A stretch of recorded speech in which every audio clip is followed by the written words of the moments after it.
घने जंगल के किनारे एक शांत, चमकती हुई नदी बहती थी। उसी जंगल में एक शक्तिशाली शेर रहता था। नदी उसकी प्यास बुझाती थी और जंगल उसका घर था।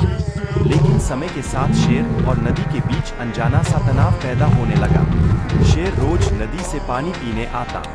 उसके भारी कदमों से नदी का किनारा टूटने लगा। मिट्टी बहकर पानी को गंदा करने लगी। नदी को यह अच्छा नहीं लगा।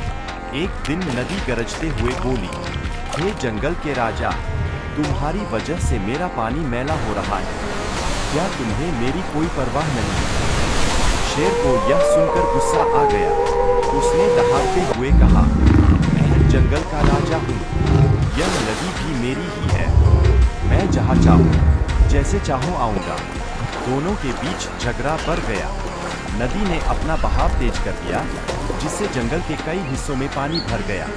शेर को शिकार करने में परेशानी होने लगी। जंगल के बाकी जानवर डर गए। उन्हें समझ आ गया कि अगर शेर और नदी का झगड़ा चलता रहा तो सबको नुकसान होगा। तभी एक बूढ़ा हाथी आगे आया।